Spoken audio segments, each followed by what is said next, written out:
Hello YouTube, we got my 97 Toyota Tacoma Deluxe rear wheel drive, and today we're going to be doing the inner tie rods.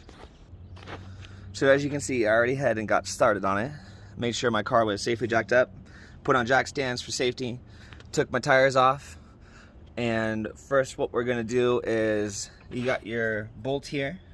I went ahead and loosened it up a little bit first.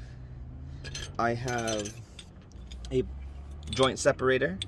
All I would do is I shove it into here, and then I would tighten this bolt down, and then it pops it up.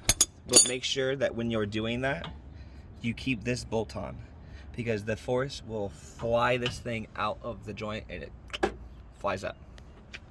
Next, what we're going to do is, you got your little clip here. You're just going to take some needle nose pliers. You're going to pull your clip off of your boot. And then the same thing back here, I already done. You got a clip right here that goes on the back onto this steering rack.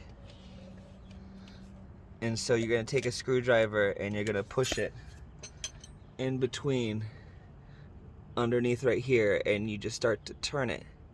And that breaks open the clip, and it's a one-time use clip. So what you usually do if you're reusing the boot is get some heavy duty zip ties and put them down on there, and it helps hold this back down when you reinstall it. But otherwise, if it doesn't come off like mine did, what I did is I got underneath the car, I pulled it up the best I could, and I got a screwdriver here, and I kind of help pull it over this lip that you see here that holds on. But once that's off, we can start pull that back, and then we're gonna loosen up our bolts right here so we can get this outer tie rod off. All right, now we're gonna get this bolt off here. For me, we're going to use a 7/8 wrench to get that bolt off.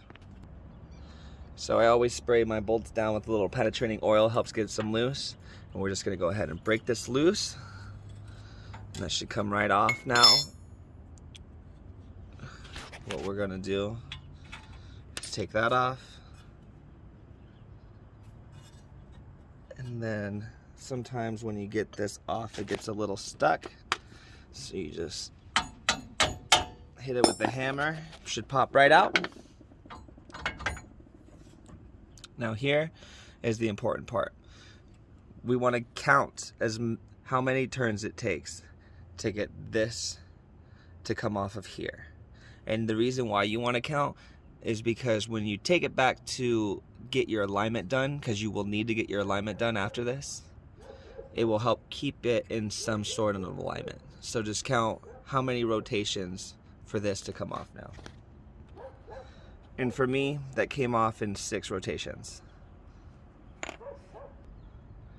Now that we have the boot pulled back out of the way, we're gonna take this off last. So if you want, you can remove this bolt first, and that way this just slides out of your way. For me, it doesn't really matter. And what we're going to do now is, this right here is a little pin on the back. All you do is you're gonna take a screwdriver and a hammer, and you're just gonna drive this back to where it's sitting off of here. That way you can get your pipe wrench, and then we can start to turn this piece off here. With that now bent out of the way, we can go ahead and take our pipe wrench, and we can attach it onto here and start to remove the inner tie rod from the steering rack. Sometimes to get this off, you have things in the way.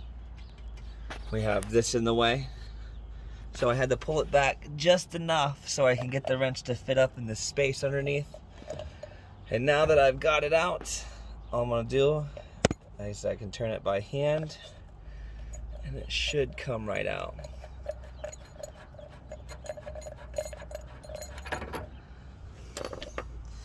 Now, as you can see, this is pretty worn out because the way it moves. The new one I have is like, you can't even move it by hand. It's so hard to move. But what we're going to do is we're going to check this boots for cracks, any holes or anything like that. And if not, we're going to reuse it. And I'm going to pull this off of here. And now we're gonna put on the new tie rods. So now we have our new parts. This is my new inner tie rod end, and this is my outer tie rod.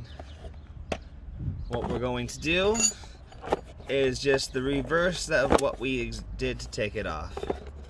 We're gonna screw it back onto the steering rack. We're going to bend the pins back over, and then we're going to attach the outer tie rod and then put it back onto our lower ball joint.